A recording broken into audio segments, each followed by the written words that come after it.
This is my shop back on with the Dust Deputy, and the suction part of it's really good with the pull hose and everything. Of course, you can hear inside the house. It's just noisy, and here's what it sounds like now. And that is amazingly much better than what I had before. And I can pop the lid of it off. Of course, I videoed some of it when I first ran it, but that is, oh my goodness, so much more quieter.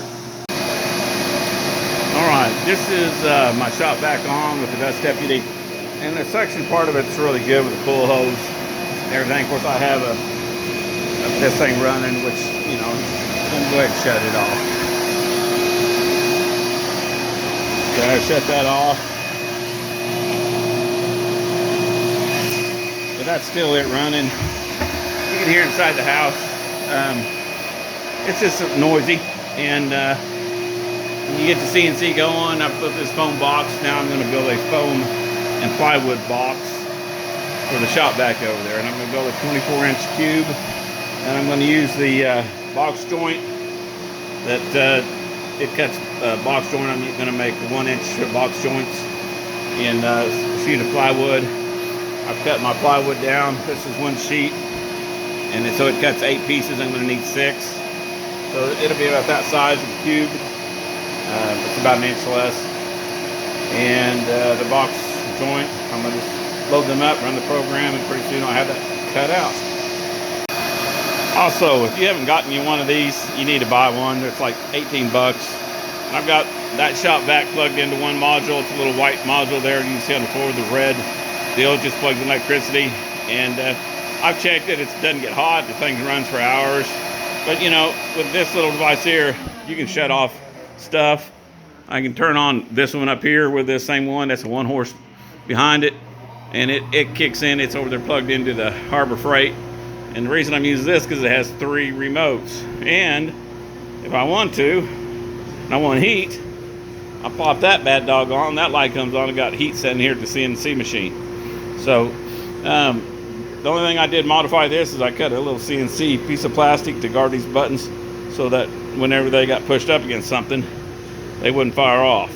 So I made this little plastic plate, but that is a big addition. And the ability to turn everything off. This is around a pendant, the lanyard that goes around my neck now. Keep in mind, this lanyard, if I pull on it, it'll break real easy. So, you know, if it was to get caught up in machinery or something, it's going to break real quick. So that's something that you want to make, basically put in there. But it just basically goes around my neck, and you know, like I said, if I snapped it good and hard, it's going to break. So that is the only concern on that. Anyway, let's get back to it. All right, so there's my hose going across the room. This is where I got this up against that last week, and I just used a piece of drain and coupled it. I've never had a clog in this hose ever, and I've been using it now almost 3 years. So, you know, when you're done, you come all over this thing, and it just rolls it up, stores it. So, I mean, that's it. I mean, it stays it right there, and that is a fast cap invention that is worth. I mean, I paid a little bit more than what I paid for it, that's for sure. If you can make one, I don't think you'd make it cheaper than they sell it to you, with the handles and the little coupler thing over there for the vacuum, with it already cut out. Buy the sheet of plywood, the handle, the knob, the bolt. I don't know that you can buy it for cheaper than they sell it to you. And it just came in a box. Took me about 45 minutes to put together.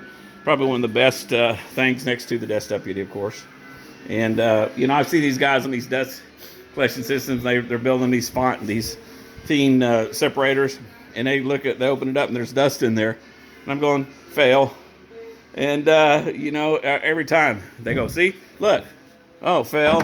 You know, and there's dust in that, you know, when they're done. And when there's dust in that, those are a fail. This thing gets 99.9% of the stuff. I run that for 1.5 years, emptying that bucket every week. Never had to clean that out. The only time I ever have to clean that out is when I get foolhardy and don't check that, get lazy, and it'll fill up, and it'll come up past the bottom of that. Then I'll start sucking it into that. But that's my own fault. But anyway, That thing there doesn't ever get dirty. A year and a half running it, that filter like it was brand new. So that is something to be said for. Same goes for the bigger one. They've got it designed right, and that little cloth bag up there top, it never gets empty. And I never have to empty it. It's just that little deal there. It takes me a second. I can lift it up, pull that thing out, go dump it, put it back in. Painless. So anyway, there you go. That's free. All right, I just put a piece of plywood in here on my sacrificial table, and I just lined it up with the side of this, lined it with the side of this deal. There's a 1/4 inch deal pretty much in there. So it's pretty much square with the table. I want to take my little brad nailer and shoot a couple little brad nails into it, and that will hold it down while I mill out the dovetails. Now, you see it's a little bit floppy right here. I mean, you can put some more in it. It ain't gonna hurt it. So, but it's basically gonna stay down, and then it just pops right out, and you pull the nails out of it. So, we're gonna go cutting now. Okay, to get this thing up, it's pretty easy. You take your big screwdriver, and you just turn it in there and give it a pop, and it pops out of there, and she's ready to go. No tape, no CA glue, just a couple little inexpensive brad nails. You just pull it out, pull them out. All right. Well, CNC's cutting the other one out. I'm gonna have 6 of these, and basically they have a 2-inch box joint all the way around it, and this one here, well, I didn't have my material in there just right. So anyway, it's a little bit narrow, but it'll be fine. And then I could cut another piece, but I'm going to see how it fits first. The rest of them I've corrected. First cut, there's always, you find stuff out after the first cut. But anyway, the CNC's over there cutting out, and cut the stop. For some reason, it's wanting to do a finish cut, so I don't know why it's doing a finish cut, but I don't want it to do a finish cut. Alright, I put a 0.01 tolerance on these, which 0.01 tolerance might have been too much for this bigger joint. It's about right for the 1/4 inch, and it's kind of like there's no table for that adjustment. So this is quite a bit bigger than what I'm used to using. However, it will still work. I've got quite a bit of mating surfaces still. It'll just leave me a little play to put the box joints together. It's about into its means there. It's already went through there around to one time. Cut out, let's pull it out. Right. There's that thing going around for the second time. It moves pretty fast. I think it's taking 3 1/4 minutes to cut per panel, so that's not too bad. All right, about 3.5 minutes per panel times 6. 30 minutes. We had the box cut out and made, and we're ready to put some glue, put it on the floor, and glue it up. It's a little bit bigger than my tables that I have in my shop. And I was trying to think of a way I could do it, and I think I'm just going to put it out here on the floor and put it together. Alrighty, that box joint went together just fine. Glad I had a little bit of room in them joints for easy fitting, because that was a 24-inch cube. And you never can have enough clamps, and the right kind of clamps. I will say that little webbing clamp right there was really nice for holding them 4 together. When I first put it on, I was losing ends. I mean, they were going every direction, just boom, boom, boom. And then some of the little round scraps from my previous project, I had about 15 or 20 in the scrap bin, little round pucks like that one over there. So I put that on the bottom so that the weight would force the joint together on the bottom sides, because it's no clamping there. But anyway, so that went together all right. And then this is my dust collection box. So I will probably cut wood inside it. Basically what I'm going to do now is I'll cut this down through the center, and it'll make up to where the lid comes off, so I can lift it up, maybe, I don't know, maybe up here or so, to where the lid comes off, and then I can pull the thing out. I'm not sure just yet. I may put it up the same height that the lid is on the dust collector so that the joint's at the same place where I can get my handle and snap my handles off from the top. So anyway, that's kind of what I'm doing. Sound enclosure, and I use some of this instant, I use the Titebond Ultimate 3 for the joints because it does take a while to get everything together. Once I got everything together, I tacked it with this DAP 30-second cure rapid fuse.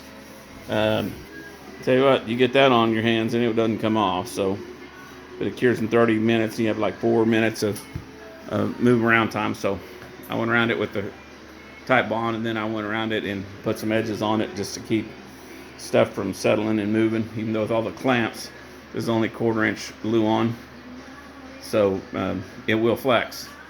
But I learned if I can clamp it and get it in spot that the glue holds it, makes a pretty sturdy box. So with my dust collection box over here, set underneath that wheel, it won't need movement. And of course you see the blue foam. I'm going to line the inside of the box with the blue foam. So I got a couple sheets of blue foam, and so I got thinking extra sheets for, I don't know why, but I was thinking I need an extra sheet. I wouldn't have enough. So anyway, I may build a box that goes around this box, and if this doesn't quieten it down, we'll put another box on it. Got to build a baffle for it. So the other plywood sheets will go for a baffle box, where everything will go through the baffle.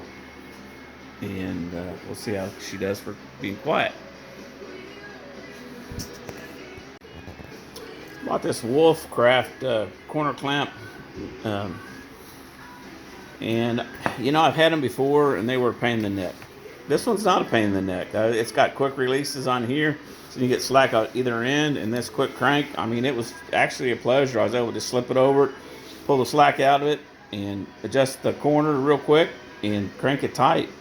And I am impressed. I'll probably go buy a couple more of these because I've made quite a few boxes. And I like how they pull it all together all the way through. So if I had about 3 of them in there, I would probably get away with a whole lot less clamping. I got them at Menards, and I'll probably go get a couple more of them. All right, here's my baffle box. It's 4.5 inches tall by the same distance as the other one, which is 23 inches. And I've got to put some baffles in there before I glue up. So let me get onto that.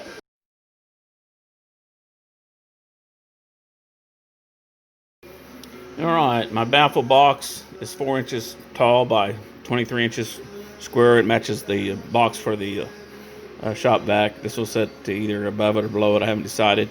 Anyway, the baffle will sit there. The pipe will come in through here or from below, and then it'll come down through here, and it'll go down through these sockets right here, and then right here, and then out on that side. So this is where the pivot will be, is this in here, and then it'll go on. So I have to mark this as the inflow. It's just going to be a round hole, and it'll shoot between the two and go down through there. So that will be the inlet. And then on the back side right here, there will be a hole right here going down or out the back. Probably going to go down just so that it will point down. So anyway, that's it, and we'll see how it goes together. All right, got all kinds of glue on there, and we're going to put the top on it.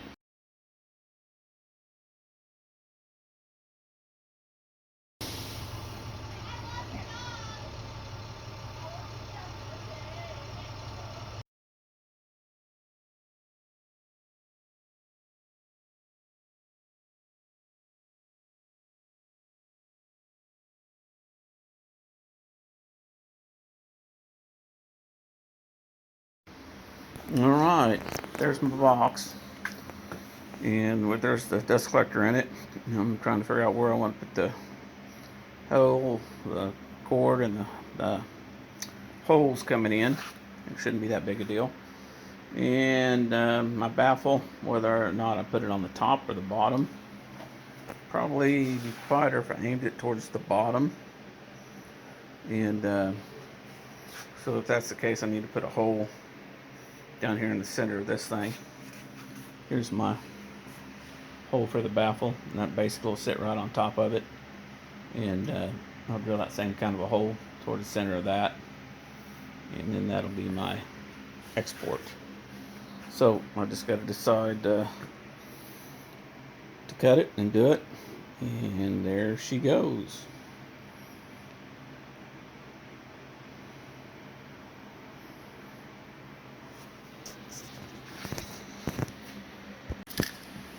All right, there's my completed box. The bottom box where the hose goes through right there is all the hoses and attachments come in through the split, so there's no finagling around. If I need to take the thing apart and work on it or put another one in, it'll just go right out. The hose is split right across the door. That top box is a 4-inch baffle, and I've got a picture of that, and it's working real good. Here's what it sounds like now, and that is amazingly much better than what I had before. And I can pop the lid of it off. Of course, I videoed some of it when I first ran it, but that is, oh my goodness, so much more quieter. You know, it's not totally off, but then I don't really care about that. I mean, just as long as it ain't ear piercing or I need hearing protection, that's good enough. Man, I've got my fan up there running, and we'll turn the thing on. And it's just a hair louder than that fan, which that's pretty good. And I just have a box filter over the top of that. $20 fan with a box filter, and then I put it on the remote or the lights, so when I turn the lights on this side, like I'm working in the shop, then the minute it comes on, and so it's wired up to these little LED lights. So there you have it, nice and quiet. Suction is fine, and that shop vac is, I don't know how old it is. It's a 5 horse, so you know, it's 14 years old. So imagine, you know, the bearings, you can hear the bearings screaming in it, but it's been doing that for 5, 6, 8 years. Especially when it's cold out, it makes a lot more racket. But anyway, just to swap it out, all I gotta do is pull that one out, drop another one in, and take off running. I'm monitoring the heat that I'm getting out of the back baffles. I have 2 holes on one on each side. I have 2 holes on the back side that the air comes out, so it's coming in through the vacuum system. It goes through and swirls around the whole shop vac, and then it exits out the 2 holes in the back. So it's clearing the heat out as the air is going through. So there's no air in there that's just staying there. So anyway, my box may need a little more work, but we'll find out here in a little bit.